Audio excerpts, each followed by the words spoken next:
আসসালামু আলাইকুম, Monira blog kitchen থেকে আমি মনিরা বলছি। আজ আপনাদের তৈরি করে দেখাবো মসুর ডাউলের ভর্তা রেসিপি। হাতের কোনো স্পর্শ ছাড়া, বাটাবাটির ঝামেলা ছাড়া কিভাবে এই ভর্তাটা তৈরি করেছিলাম চলুন দেখে নিই। এখানে আমি 1 বাটি পরিমাণ মসুরের ডাউল নিয়েছি, ভালো করে পানি দিয়ে ধুয়ে নিয়েছি। এখানে পেঁয়াজ, কাঁচামরিচ দিয়ে দিলাম। এখানে রসুন দিতে পারলেও ভালো হয়, তো আমার ঘরে রসুন খুব একটা বেশি ছিল না, যার জন্য দিতে পারিনি। তো এখন অল্প পরিমাণ দিয়েছি, দিয়ে এটাকে একটু নেড়ে চেড়ে চুলার উপর বসিয়ে দিয়েছি।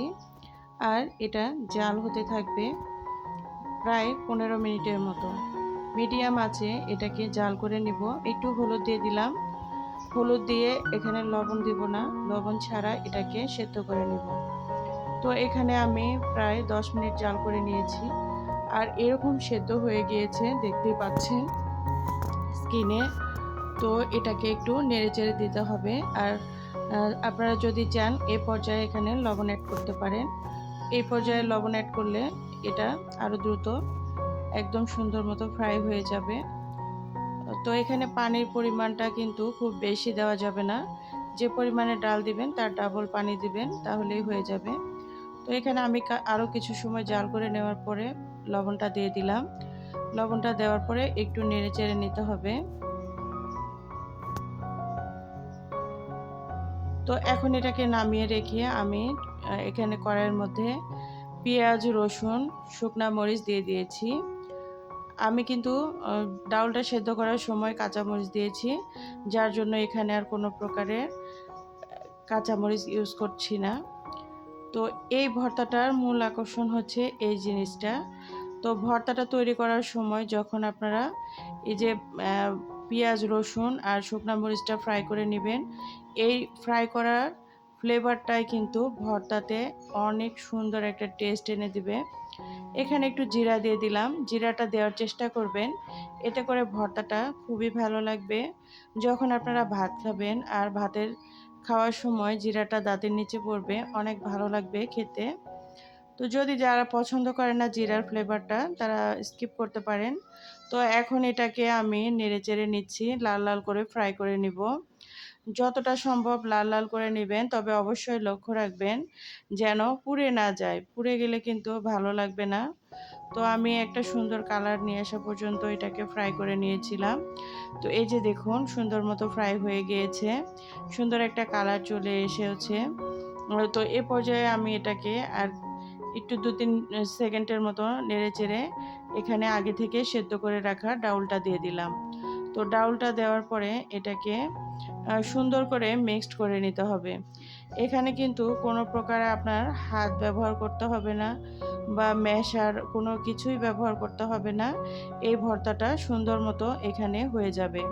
তো কিভাবে হয়ে যাচ্ছে ভর্তাটা আপনারা স্ক্রিনে ভালো করে দেখলেই, পুরো ভিডিওটার সঙ্গে থাকলে বুঝতে পারবেন। অনেক সময় আমরা কিন্তু হাত দিয়ে ভর্তা করা বা বাটাবাটির ভর্তা করাটাকে একটু ঝামেলা মনে হয়। সেই ক্ষেত্রে আপনারা যদি এভাবে চটজলদি এই ভর্তাটা এভাবে তৈরি করেন আর করে এটার খুব মানে একটা সুবিধাজনক বিষয় আছে, সেটা হচ্ছে এই ভর্তাটা এভাবে তৈরি করে, বেশি করে তৈরি করে নরমাল ফ্রিজে রেখে ৫-৬ দিন পর্যন্ত এটা রাখতে পারবেন। অনায়াসে ভালো থাকবে, আর ৫-৬ দিন পর্যন্ত আপনারা এই ভর্তাটা খেতে পারবেন। এটা কিন্তু সংরক্ষণ করে রাখা যায়, যেটা হাত দিয়ে ভর্তাটা তৈরি করলে।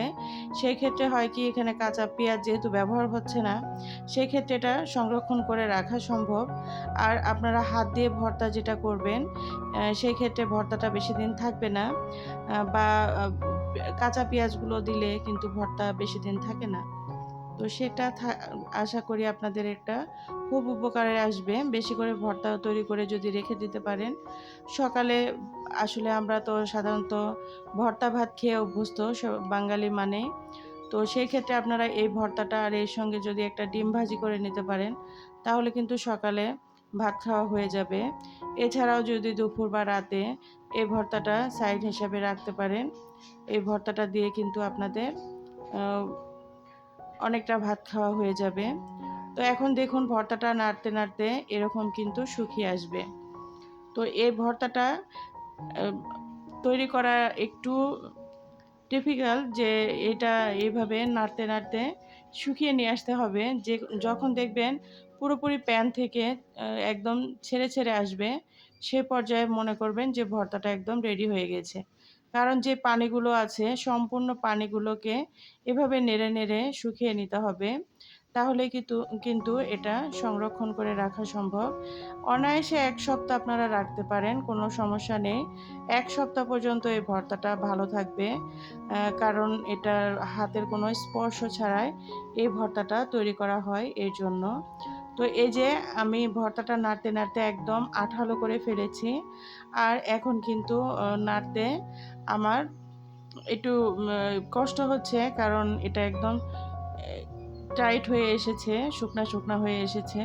তো ভর্তাটাকে আরো টেস্টি করে তোলার জন্য এখানে আমি কাঁচা সরিষার তেল দিয়ে দিলাম।